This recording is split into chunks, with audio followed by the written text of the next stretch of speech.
Today we will discuss about argument and parameter. As it is written here, argument passed value in function call. You can see here what value we are passing in function call, that is argument, and parameter received value in function definition. Here it is a function definition. What value we are receiving here, it is called parameter. Argument, it could be of three types: literals, variables, expression. Here you can see it is xy. Xy means variable.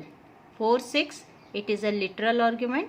x plus 3, y plus 3, it is a expression argument. ये तीनों जो है kind of argument है. Variable, literal, expression हम use कर सकते हैं. Now parameter, it should be of variable type only. Parameter में जब भी हम कोई वैल्यू देते हैं तो वो सिर्फ वेरिएबल होता है.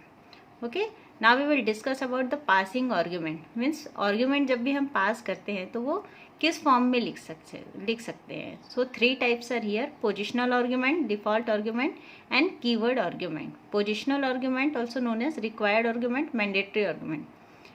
Keyword argument, it is also known as named argument. So first of kind of here positional argument. Now you see in this example, here two argument we are passing, x and y. x की value 10 है, y की value 20 है. x और y function call में हम पास कर रहे हैं पैरामीटर a और b को, सम a b. Okay, so here two argument we are passing and we are receiving two parameter. सो यहाँ जो पैरामीटर और आर्ग्यूमेंट है दोनों का नंबर सेम है and order also same.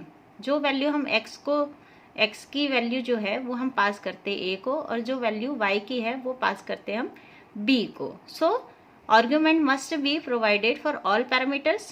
Function call statement must match the number and order of argument. जैसा मैंने बोला कि नंबर सेम होने चाहिए और ऑर्डर भी. x की वैल्यू a को पास होगी और y की वैल्यू b को पास होगी. No value can be skipped और order can not be changed. Okay, now next we will see default argument. Default argument, let us see in this example. इस example में देखते हैं हम x 10, y 20, सम x y. यहाँ दो argument हम पास कर रहे हैं x और y, पर हमको अगर तीसरा पैरामीटर चाहिए. यहाँ से पास कर रहे दो आर्ग्यूमेंट, पर यहाँ पैरामीटर में हम जो फंक्शन डिफाइन किए हैं वहाँ हमको तीसरा पैरामीटर भी चाहिए c.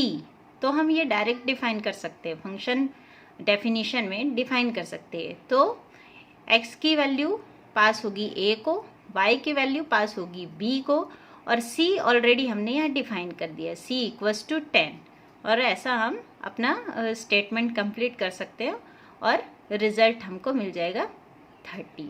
रिजल्ट हमको मिल जाएगा. ओके, नाउ अगर हमको यहाँ पास नहीं करना है वैल्यू, अगर हमको फंक्शन कॉल में ही वैल्यू पास करना है, means function main body of function में ही वैल्यू देना है, तो हम इसको डायरेक्ट डिफाइन कर सकते हैं यहाँ से. जैसे x 10, y 20, some x y, print z.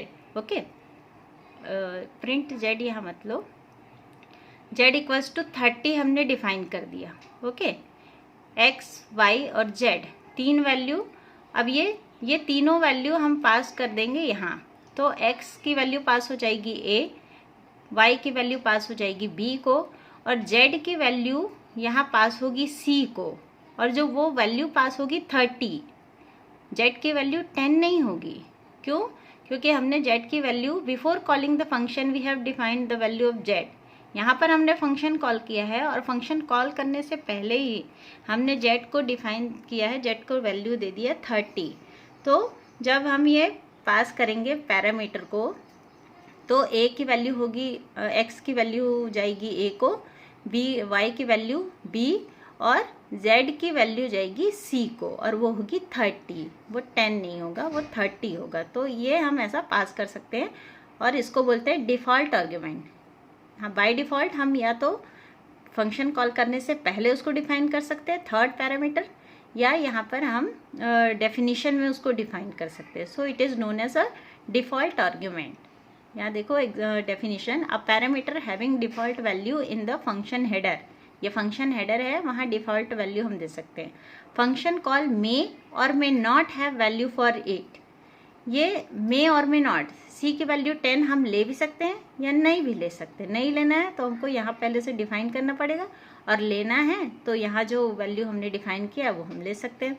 If right parameter have default value then left parameter can also have default value, otherwise can not. ये एक वेरी इंपॉर्टेंट रूल है, जैसा हमने राइट हैंड साइड में डिफाइन किया। देखो यहाँ 3 है और राइट हैंड साइड में हमने पैरामीटर को हमने वैल्यू दिया है, डिफ़ॉल्ट वैल्यू दिया है।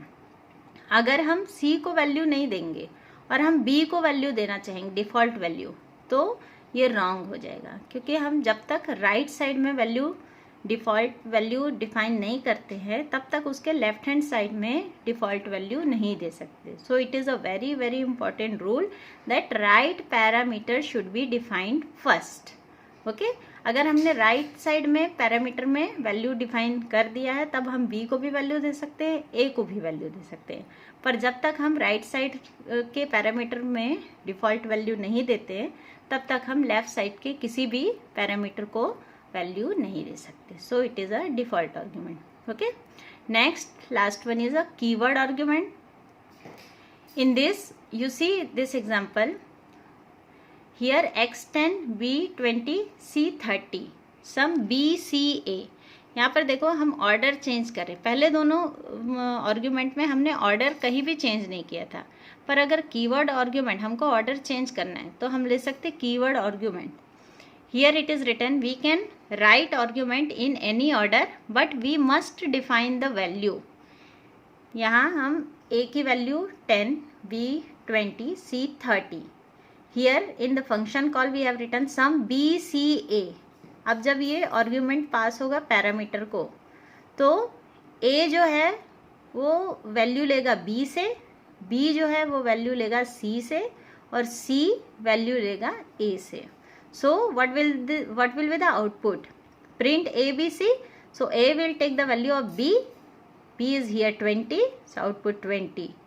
Then next print b will take the value from c is 30, so output will become 30, and c will take the value from a is here 10, so output is 10, 20 30 10। so अगर हम order change नहीं कर रहे हैं और parameter ऐसा पास कर रहे हैं तो उसका आउटपुट आएगा ऐसा। But if we want to give the same argument but we want to have the same number what we have defined a b c, यहाँ प्रॉब्लम इसलिए हो रही है क्योंकि a b c और a b c same name हमने दिया है। पहले अभी तक के एग्जांपल में x y z a b c ऐसा डिफरेंट नेम रहता था, पर यहाँ a b c same name है, लेकिन फिर भी यहाँ ऑर्डर वाला रूल सेम है, ऑर्डर चेंज नहीं हो रहा है। जो हमने पास किया था वो उसी ऑर्डर में ले रहा है। बट हमको अगर सेम नेम देना है, आर्ग्यूमेंट डिफरेंट ऑर्डर में पास करना है, लेकिन वैल्यू ए बी सी की चाहिए, तो हम ऐसा डिफाइन कर सकते हैं सम b इक्वल्स टू 20 c 30, जिसकी जो वैल्यू वो हमने डिफाइन कर दिया। Then when we call print A B C, so it will take value from a only, not from b। so according to name it will take the value, so it is known as keyword argument or named argument। okay, understand?